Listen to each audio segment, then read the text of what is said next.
بسم اللہ الرحمن الرحیم۔ ابلیس نامہ جلد 1، مؤلف دانشمند محترم محسن غفاری۔ ٹاپک 97، سیاہ آسمانی و زمین، حق و باطل کے پیرو۔ اسلامی کتابوں میں حضرت قائم آل محمد عجل اللہ تعالیٰ فرجہ الشریف کے ظہور سے متعلق علامتوں میں سے ایک علامت یہ ہے کہ امام صادق علیہ السلام نے فرمایا، حضرت کے ظہور سے پہلے آسمان و زمین سے دو سیحے سنائی دیں گے۔ ایک آواز اور سیحا آسمانی ہے، وہ جبرائیل امین کی آواز ہے، حضرت قائم آل محمد سے متعلق، جسے مشرق و مغرب والے سنیں گے۔ سوتا ہوا بیدار ہو جائے گا، کھڑا ہوا شخص بیٹھ جائے گا، اور بیٹھا ہوا اس آواز کی وحشت سے کھڑا ہو جائے گا۔ خدا رحمت کرے اس شخص پر جو اس آواز سے عبرت حاصل کرے، اس پر لبیک کہے۔ اور دوسری آواز جو زمین سے سنائی دے گی، وہ شیطان ملعون کی ہوگی، جو چیخے گا اور اپنی مظلومیت ظاہر کرے گا، اور فتنہ و آشوب کے لیے شک و شبہ پیدا کرے گا، اور لوگ اس کی آواز سے فریب کھا کر حیران رہ جائیں گے، اور آخر کار گمراہ ہو کر جہنم کی آگ میں گرفتار ہوں گے۔ لہٰذا پہلی والی آواز کی پیروی کرو اور ہوشیار رہو، کہیں دوسری آواز کے جال میں نہ پھنس جاؤ۔ اس دن شیطان کی آواز واضح اور ظاہر ہوگی، پھر بھی شیطان صفت انسان حق و حقانیت سے جنگ و ستیز کے لیے اٹھ کھڑے ہوں گے۔ آج اگرچہ شیطان کی آواز مخفی ہے، لیکن خداوند عالم نے مختلف راہوں، انبیاء اور اولیاء کے ذریعے اس مخفی آواز کو بندوں پر آشکار کر کے بندوں کے کانوں تک پہنچائی ہے، تاکہ وہ اس کے قریب میں آ کر گمراہ نہ ہوں اور منکرات، محرمات اور حق و حقیقت کی ضد سے دوری کریں۔ لیکن تعبیر قرآن کے مطابق بعض انسان صم بکم عمی فہم لا یعقلون، گونگے، بہرے، اندھے ہیں، اور اپنی عقل کو استعمال نہیں کرتے، حق کی آواز پر کان نہیں دھرتے، اور عقل سلیم سے وہ دور جاہلیت کے تعصب سے متاثر ہو کر باطل کی آواز کو غور سے سنتے ہیں، جیسا کہ قرآن ان کے حالات کی حکایت کرتا ہے۔ حقیقتاً انسان بہت زیادہ ستمگر، جاہل اور نادان ہے، گناہوں کے دلدل میں غوطہ ور ہونے کی وجہ سے، کہ جس کی سزا عذاب اور آتش جہنم ہے۔ انسان خود پر ظلم و ستم کرتا ہے، اور چونکہ گونگا، بہرا اور اندھا ہے، لہٰذا اچھا برا سوچنے سے معذور رہتا ہے، اور نتیجتاً شیطان کے گمراہی والے راستے اور بدبختی سے وہ باہر نہیں آ پاتا، جیسا کہ قرآن کریم فرماتا ہے، گونگے، بہرے اور اندھے ہیں، اور ہرگز واپس آنے والے نہیں ہیں۔ ٹاپک 98، خروج دجال۔ امام زمانہ علیہ السلام کے حقیقی مددگار۔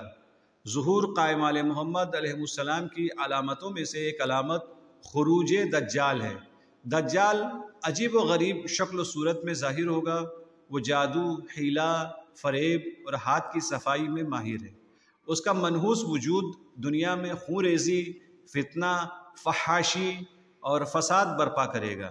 جب وہ خروج کرے گا تو بلند آواز سے اس طرح چیخے گا کہ مشرق سے مغرب تک تمام جن و انس سنیں گے۔ وہ کہے گا، اے میرے دوستو، میرے پاس آؤ، میں نے ہی انسانوں کا پیدا کیا ہے اور انہیں متناسب اعضاء دیے ہیں اور ہر ایک کی روزی مقرر کی ہے۔ اس کے بعد کہے گا، میرے دوستوں، میں تمہارا بزرگ و برتر پروردگار ہوں۔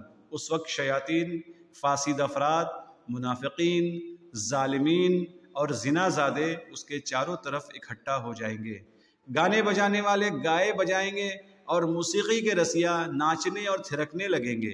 ایسے موقع پر فاسد، فاسق، ضعیف العقل، جاہل اور نادان زن و مردان آوازوں کو سن کر بے خود ہو جائیں گے اور اس کی طرف مستی میں کھینچے چلے جائیں گے۔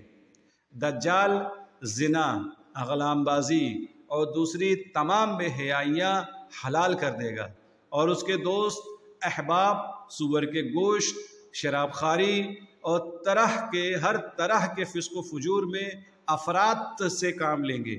لہٰذا جب دجال ظاہر ہوگا تو اس کا مقصد فتنہ، آشوب اور دنیا میں فساد پھیلانا ہے۔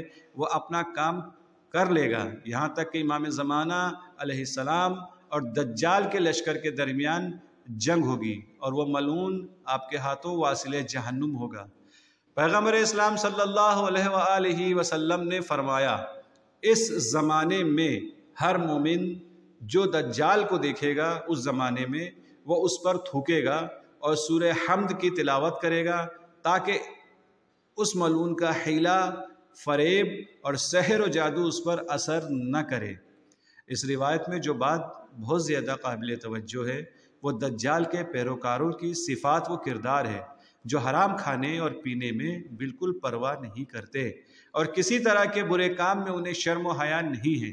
ان لوگوں سے حضرت ولی عصر عجل اللہ تعالی فرجہ الشریف جنگ کریں گے اور اپنی عدالت پھیلانے والی تلوار سے انہیں ٹھکانے لگا دیں گے، اور یہ بات ہر شخص کے لیے آئینے کی طرح روشن ہے کہ وہ خود اپنے اندر جھانک کر فیصلہ کر سکے کہ اس کا کردار کس گروہ کے کردار سے ملتا جلتا ہے، آیا وہ دجال کے دوستوں میں ہے یا امام زمانہ علیہ السلام کے اصحاب میں سے ہے۔ ٹاپک 99، امام زمانہ علیہ السلام کے ہاتھوں شیطان کی موت، مہلت کا خاتمہ۔ امام صادق علیہ السلام فرماتے ہیں، جب حضرت قائم آل محمد ظہور فرمائیں گے اور مکہ معظمہ سے کوفہ تشریف لائیں گے، آپ علیہ السلام مسجد کوفہ میں ہوں گے کہ شیطان آپ کی خدمت میں حاضر ہوگا اور عاجزی کے ساتھ آپ کے قدموں میں بیٹھ جائے گا اور کہے گا، وائے ہو آج کے دن پر۔ اس گھڑی آپ شیطان کی پیشانی کے بال پکڑ کر اس کی گردن مار دیں گے۔ یہ وہی دن ہے جسے سورہ ہجر آیت 37-38 میں خدا نے وقت معلوم سے تعبیر کیا۔ اس مقام پر یہ سوال پیدا ہوتا ہے کہ شیطان کے قتل کے بعد کیا ارادے کی آزادی ختم ہو جاتی ہے اور انسان فرشتوں کی طرح اطاعت کرنے پر مجبور ہوگا؟ بعض لوگوں نے اس سوال کا جواب دیا ہے کہ حضرت کے بعد شیطان کا وسوسہ پھیکا پڑ جائے گا اور اس کے بچوں کی حالت اس زمانے میں ایسی ہوگی جیسے سورج کی روشنی میں چمگادڑوں کی ہوتی ہے۔ ایسے صورت میں ہی شیطان کا وقت پورا ہوگا۔ انسان کی کامل عقل کی نفس پر حکومت کے بعد پھر شیطانی وسوسوں کا کوئی اثر نہیں ہوگا، اور چونکہ یہ اصول اور کلیہ ہے کہ ہر مخلوق و موجود کو موت آنی ہے اور شیطان کی موت اس طریقے سے آئے گی۔ ٹاپک 100، شیطان کی بادشاہی، غرور۔ ابن ابی الحدید نہج البلاغہ کی شرح میں تاریخ تبری کے حوالے سے نقل کرتے ہیں کہ زمین و آسمان کی بادشاہی ابلیس کے ہاتھ پاس تھی، اور اس کا فرشتوں کے ایک قبیلے سے ہے کہ جس کا نام جن تھا۔ تعلق تھا چونکہ ان کا جنت کے خزانوں سے تعلق تھا، لہٰذا اس نام سے پکارے جاتے تھے۔ ان کی اصل خلقت شعلہ آتش سے ہوئی تھی، اور ابلیس جسے ابتدا میں حارث کے نام سے یاد کیا جاتا تھا وہ ان کا سپہ سالار تھا۔ جنات زمین پر رہتے تھے، اس میں انہوں نے تباہی مچائی تو خداوند عالم نے ابلیس کی ہمراہی میں فرشتوں کا ایک لشکر بھیجا جس نے اس میں سے بعضوں کو قتل کیا اور بعض کو دوسرے جزیروں میں جلا وطن کیا۔ خدا کی طرف سے اس ڈیوٹی اور ماموریت نے ابلیس میں ایک طرح کا احساس غرور پیدا کر دیا، کیونکہ اسے یہ احساس ہو گیا کہ جو کام اس نے انجام دیا ہے کسی دوسرے نے نہیں انجام دیا۔ دوسری طرف وہ خدا کی عبادت کے سلسلے میں بہت زیادہ کوشش کرتا تھا۔ خداوند عالم نے خلقت آدم سے پہلے اسے اہل زمین میں قضاوت کے منصب پر فائز کیا تھا، جس نے اس میں ایک طرح کی برتری اور تفوق طلبی کا جذبہ پیدا کر دیا۔ عبادت کا شوق، اہل زمین میں فیصلہ اور قضاوت کے عمل، اور اس کامیابی نے اسے سرکشی پر آمادہ کیا اور وہ گناہ کا مرتکب ہوا، اور آدم علیہ السلام کے بارے میں اس سے یہ غلطی ہو گئی اور سجدہ نہ کر کے حضرت احدیت کی بارگاہ سے نکالا گیا۔ صدر المطالحین شیرازی فرماتے ہیں، جب ابلیس نے خدا کے حکم سے سرکشی کی اور جناب آدم علیہ السلام کو سجدہ نہ کیا تو خداوند عالم نے شیطان کو آواز دی اور فرمایا، اے ابلیس، تو نے مجھے نہیں پہچانا، کیونکہ اگر پہچانا ہوتا تو تجھے پتا ہوتا کہ میرے کسی فعل پر اعتراض اور تنقید جائز نہیں ہے، کیونکہ میں معبود ہوں اور میرے علاوہ کوئی دوسرا معبود نہیں ہے، اور میں جو کچھ کروں اس کے بارے میں مجھ سے باز پرس نہیں ہو سکتی۔